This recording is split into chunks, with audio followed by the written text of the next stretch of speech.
Okay, this video is just to help you with some of the events and getting started. So we talked about having everyone, if you look at the checklist, every one of characters needs to have that flag block, just like we did before.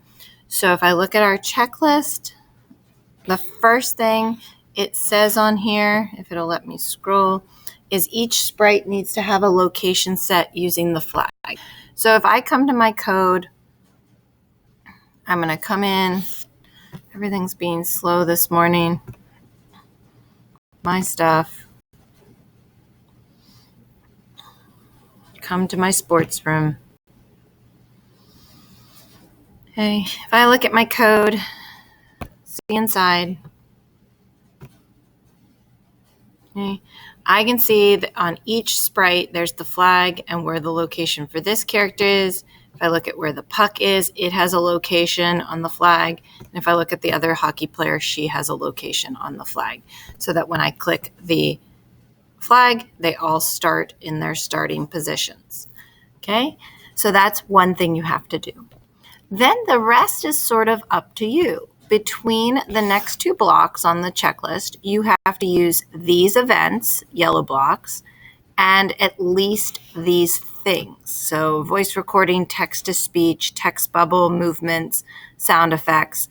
You'll have many more, and you'll use all those events. There's 10 events, and you need to keep track of them. So I'll show you what that looks like. So that's a new task. When I came in here to my first character, the first thing I wanted to happen is I want this character in the purple skirt to glide towards the puck. So if I two-finger click on that event,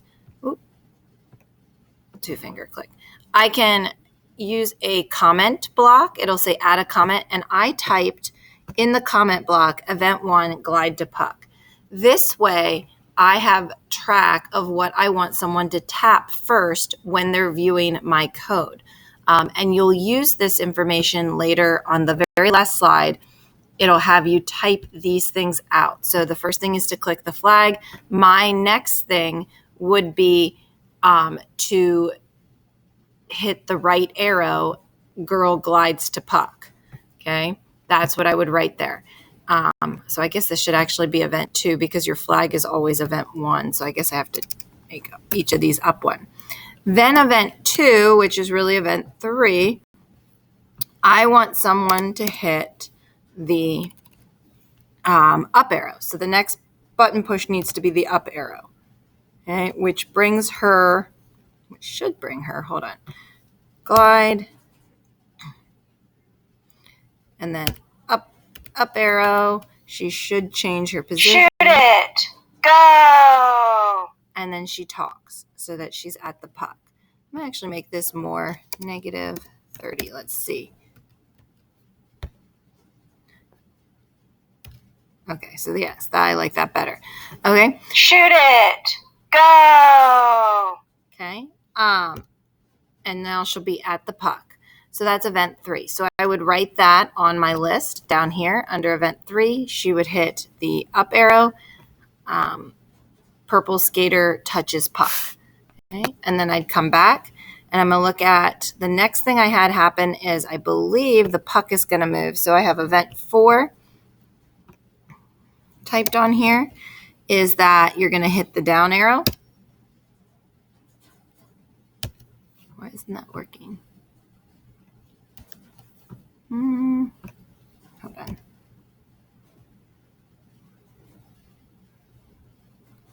Up arrow, down arrow. There you go. It just lagged. Shoot it! Go! And then the next thing I have to do is hit her. I got this, Kelsey. And then hit the puck.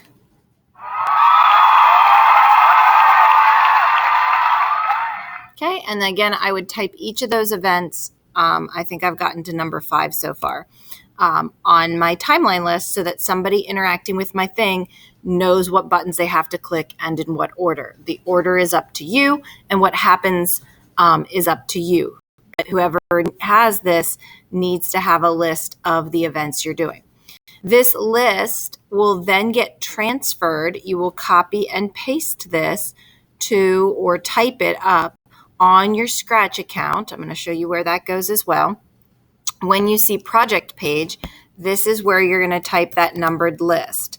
So click flag, then somebody has to click up arrow, then somebody has to click the, oh no, I needed the right arrow first. Right arrow, up arrow, click up arrow. And if you want to tell them what happens, you can, but I just need the order here because I have what happens on your other slide. Up arrow, then click sprite, click pink sprite or blonde sprite, I guess. Then click puck. So this is what I have so far. So you would type out your list of 10 steps right in this box so that when Ms. Watts goes to access your code, she knows exactly what to click and when, so that she can interact with your project correctly. Okay? And so that's adding events. And you're going to make your sport occur through those different events that you're adding. And then you can keep, I would have the puck come back maybe and then go get it or something.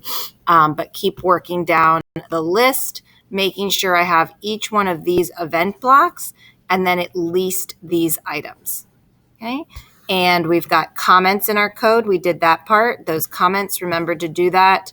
You tap 2-finger, add a comment, and you can say event 1 sets locations. Okay, and then I have that. And then let's see what else is on our list. List the key presses. We did that. Numbered list, copied to Scratch. Good. And then that would make us ready to submit once we have all of that stuff done.